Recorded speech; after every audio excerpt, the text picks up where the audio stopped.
Dear children of God, while there is no specific story in the Bible about someone selling their soul to Satan, the Bible makes it very clear that we are engaged in a spiritual battle against dark forces. In the occult, there are rituals that promise power, fame, and wealth. Many people follow a routine of working Monday through Friday, spending Saturdays with family, and attending church on Sundays, which can sometimes make Christians feel insulated from the darker realities of the world. However, stepping outside this comfort zone reveals a world that is deeply dark and often dominated by evil forces. These forces are not far away or limited to other countries. They exist right here in our own towns and cities. Even though discussions about spiritual darkness may not be common in churches, the Bible explicitly speaks of these dark realms and the evil forces that dwell within them. Ephesians 6:12 reminds us that our battle is not against flesh and blood, but against rulers, authorities, and powers of this dark world, as well as spiritual forces of evil in the heavenly realms. One might wonder, can Satan actually give people worldly riches, fame, or power? While there is no verse that directly says Satan offers such things, Scripture provides clues that support this idea. A key moment that illustrates this occurs in Matthew 1-12, where Satan tempts Jesus after his 40-day fast in the desert.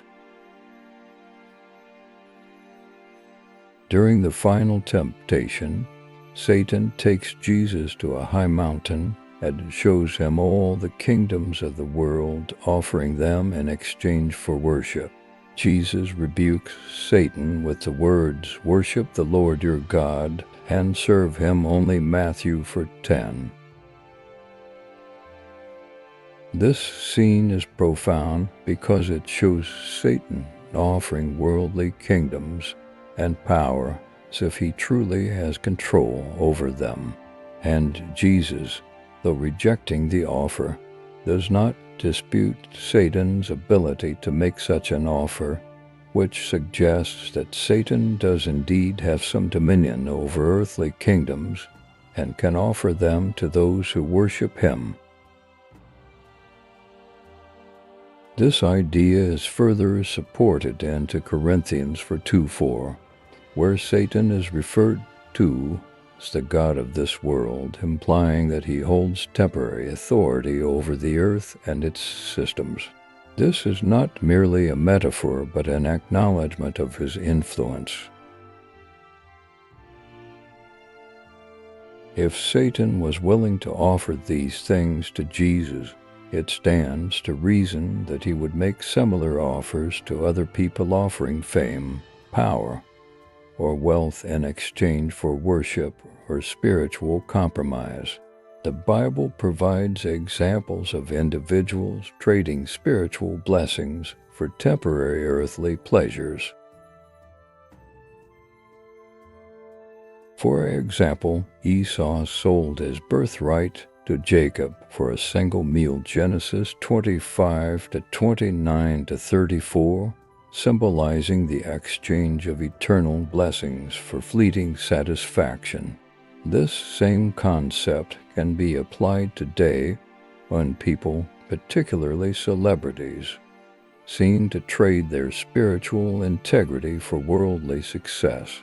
The modern entertainment industry, with its emphasis on fame and wealth, provides a stark example of this dynamic. Many people in the music and film industries have spoken about the pressure to compromise their morals and values in order to succeed. Some have even suggested that they were presented with opportunities that involve sexual immorality, unethical behavior, or even occult rituals. In exchange, they received fame, wealth, and status. These stories may sound like the stuff of conspiracy theories, but when you look deeper, there are consistent patterns that suggest that some individuals may have made spiritual compromises for worldly gains. This is not just speculation. There are public figures who have openly talked about their experiences of being offered fame and fortune in exchange for compromising their values. Some have mentioned feeling isolated, depressed, and spiritually empty, despite achieving the level of success they once dreamed of.